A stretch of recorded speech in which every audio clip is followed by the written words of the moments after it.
Imagine a world where a single glance could alter your fate. The evil eye is a belief found in various cultures, suggesting that a person's jealous or malevolent gaze can cause harm, misfortune, or bad luck to others.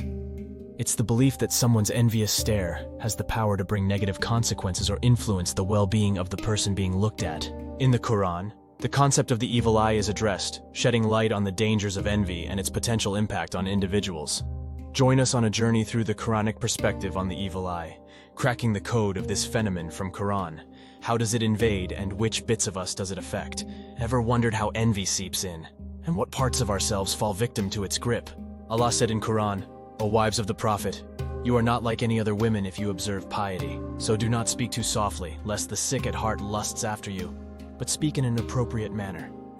Chapter 33, verse 32. In this verse, Allah commands the Prophet's wives to be careful of their behavior, aiming to avoid drawing the attention of those harboring malicious intentions. An ailing heart fosters desires like covetousness, envy, and jealousy. This envious glance, when focused on another person, can cause distress and potentially dire consequences, even leading to harm or death. It's intriguing, isn't it? Envy appears to originate from a troubled heart full with disease, a disease that no earthly physician can cure, manifesting as a poisonous gaze that spreads when one sees something they desire or lack. Even a simple smile from someone nearby can trigger this envy, revealing the deep-seated nature of this emotion, and this is what it's called the evil eye. To better understand, let's begin by exploring the Quranic definition of a spiritually ailing heart.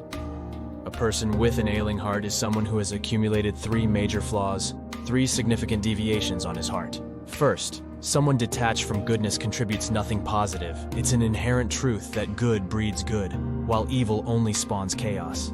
Opting for goodness is an invitation to return to our innate positivity, forsaking evil. Goodness yields fruitful outcomes, while evil results in chaos, imbalance, and disorder, offering nothing but barrenness. The second flaw is their inability to see beyond the present moment. They get stuck dwelling on whatever happens to them. When something good occurs, they obsess over it for too long. But when faced with hardship, they collapse and dwell on it for months or even years. His gaze is confined to what appears directly in front of him, unable to surpass his daily life to see beyond the calm times or storms. It's someone who doesn't take charge, but rather shows a lack of initiative and drifts along. The third flaw in an individual with a diseased heart, and this is the last one, is lying. The disease lying, reduce the truth inside humans being, distorts the conversation, carrying within their speech and being an element of falsehood, a portion of lies. Individuals who are accumulated these three deviations, they're envious, jealous, and their negativity harms both their close relationships and society. Because as soon as they see someone possessing something they don't have, they start casting the envy, jealousy on that person. Now, what is the consequence of this evil eye? What is the consequence of this envious gaze? Allah said in Quran, "Whoever shuns the remembrance of the Most Gracious, we assign for him a devil to be his companion." Chapter 43, verse 36. When the envious person gazes with jealousy, they detach themselves from the remembrance of the Most Merciful. At the same time, they invite a satanic influence that takes hold of them.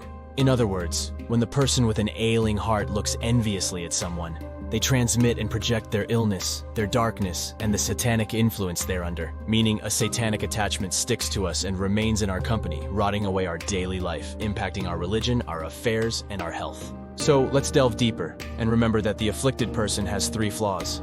Among these three flaws, one or sometimes two are usually more pronounced, and based on the predominant flaw, the envious gaze will be fueled differently. The target of these gazes won't be affected in the same way, and the remedy to heal from this envious gaze won't be the same either. If the primary flaw accentuated in the afflicted person is their uselessness, their distancing from all that is good, then the target will be affected in their body. The pains or disturbances that will affect them will be physical. So if any of us ever feel at some point that we've received a dark, penetrating gaze, and following that gaze, an unexplained pain has appeared in our body without any medical explanation, it means that we've been affected by the evil eye of a person whose primary flaw is the most intensified. And the remedy to cure this physical ailment is as follows. First, offer 2 units of prayer during their allowance times. Second, offer prayers upon the Prophet Muhammad, peace be upon him. Third, read the verse, "He who created me and guides me, he who feeds me and waters me, and when I get sick, he heals me." Chapter 26, verse 78-80 one time, and recite the verse, "And when I get sick, he heals me," 40 times. It can be recited while gently massaging the painful area. You can also recite it aloud over a bottle of water to drink throughout the day, or apply it to the affected area. Now, if the second flaw is the most pronounced in the afflicted person, then the target of these gazes will be affected in their brain, in their cognitive abilities, reasoning, concentration, and attention. Likewise, if any of us feel unusually sensitive without cause, experiencing difficulty in concentration, reasoning, or a foggy mind, it means we've been affected by the evil eye of a person in whom the second flaw predominates. The remedy to dispel this mental fog is to follow the same steps as before, but this time recite the same verse 200 times. Finally, if it's the last flaw, namely lying, that is most pronounced in the afflicted person, then the target of the gaze will be affected in their heart, in their taste and love for the truth, in their willingness to obey God, and in performing prayer. So again, if any of us sense a negative gaze and feel their heart tense or revolted, it means they've been affected by the evil eye of a person in whom lying predominates. The remedy for this, again, is to follow the same steps, but this time recite the same verse 90 times. If one is unsure which aspect the evil eye has affected, it's recommended to combine all the supplications and remedies, which will be 330 times following the steps like before. If you follow these steps, it's unnecessary to seek out those who perform ruqya. There's no need to entrust yourself to someone who might be a charlatan, as what you've just done is 1,000 times more powerful than anything any practitioner could offer. Be assured that when you make these supplications, you stand before God, and it's He who heals all ailments and loves to heal His servants. Therefore, approach seeking healing with humility and grace. May God aid and facilitate our journey toward recovery.